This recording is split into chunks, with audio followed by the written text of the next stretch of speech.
La vida del Padre Pío. Francesco Forgione, o también conocido como Pío de Pietrelcina, nació en esa localidad de Italia en 1887, en el seno de una familia humilde y muy devota por la religión católica. Desde niño mostró que era piadoso y no tenía inconvenientes en hacer penitencias a favor de Dios. Su salud era muy frágil, siempre estaba enfermo. Desde muy pequeño quiso ser sacerdote, tras conocer a un monje capuchino en el convento de Morcone, Fray Camilio, que pasó por su casa pidiendo limosna. Los amigos y vecinos del niño testificaron que sufría de encuentros demoníacos y que más de una vez lo vieron peleándose con su sombra. A los 16 años, decide convertirse en fraile. Su maestro fue el padre Tomaso, severo pero de gran corazón, con mucha caridad a los internados. La vida allí fue muy dura. Debía ayunar por periodos prolongados y eso modificó su carácter y espíritu. Sus enfermedades fueron en aumento y nunca lo abandonarían. En 1904 pronunció sus votos temporales y se trasladó a otro convento. En 1907 hizo sus votos permanentes y tuvo que partir hacia otro recinto, cerca del mar, algo que no le hizo bien porque su salud empeoró, por lo que tuvo que regresar. En 1910 se instaló en Benevento y en 1916 fue enviado al convento de San Giovanni Rotondo, donde vivió hasta su fallecimiento en 1968, 50 años después de haber recibido su primer estigma. El amor y el temor deben estar unidos. El temor sin amor se vuelve cobardía. El amor sin temor se transforma en presunción. Entonces uno pierde el rumbo. Padre Pío. Durante su vida sufrió en total 5 estigmas en todo el cuerpo, que corresponden a las 5 heridas que tuvo Jesús en la cruz. Le sangraron durante medio siglo, pero nunca enfermó de anemia. Se decía también que Pío tenía la capacidad de estar en 2 sitios al mismo tiempo, que podía realizar milagros y que era clarividente. En 1915 sintió dolores fuertes en sus pies, sus manos y en el costado derecho de su torso. Los médicos no pudieron encontrar la razón de esta dolencia. 3 años después, dejando escapar un grito de agonía y cayendo al suelo, comenzó a sangrar en estos lugares, apareciéndole los primeros estigmas. Tras recobrar el conocimiento, regresó a sus tareas y los médicos comenzaron a analizar su caso, pero sin conseguir los motivos reales de lo que le ocurría. Las autoridades ordenaron que se le fotografiara para que quedara constancia del hecho. Al Padre Pío se le miraba con una gran expresión de tristeza, muy pálido, con el rostro cansado y torturado, pero además con mucha vergüenza por tener que posar con sus manos ensangrentadas.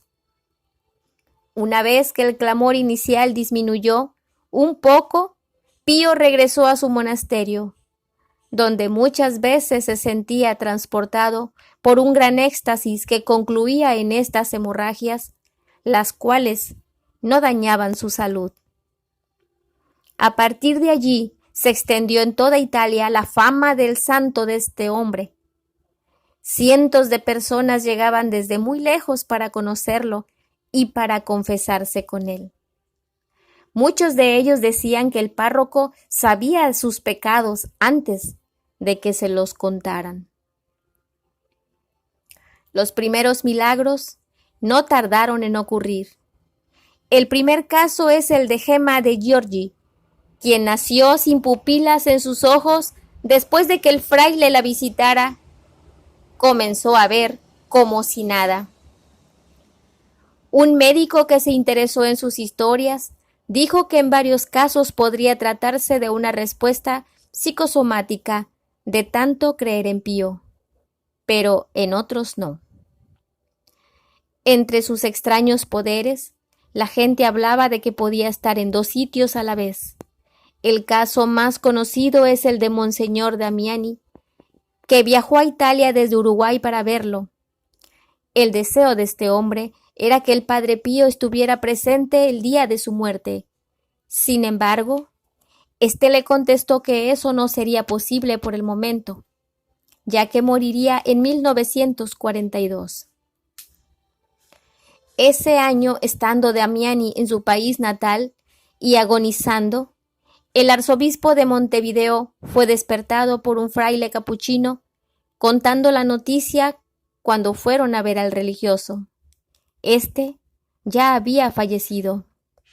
En sus manos tenía una nota escrita por él que decía: «Vino a verme el Padre Pío».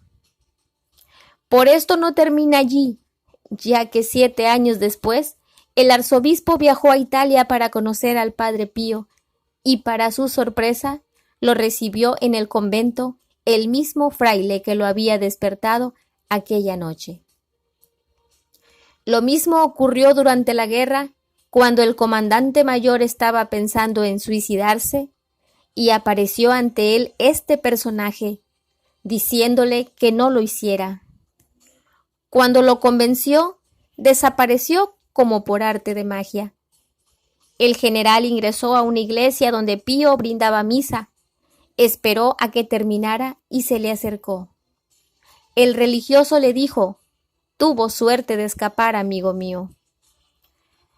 Cuando el Padre Pío murió, la Iglesia Católica sugirió 3 posibles causas de los fenómenos que se le atribuyen: intervención diabólica, intervención divina y sugestión inconsciente.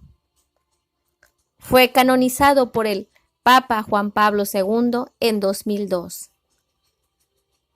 Los creyentes dicen que sus dones fueron el discernimiento extraordinario, porque leía la conciencia, la curación milagrosa, la bilocación, estar en 2 sitios al mismo tiempo.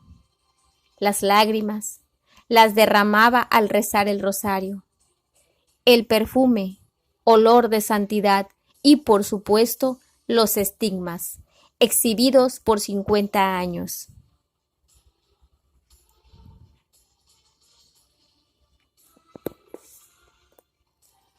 Historia del Padre Pío. Una hermanita en un comentario expuso: ¿por qué amo tanto al Padre Pío?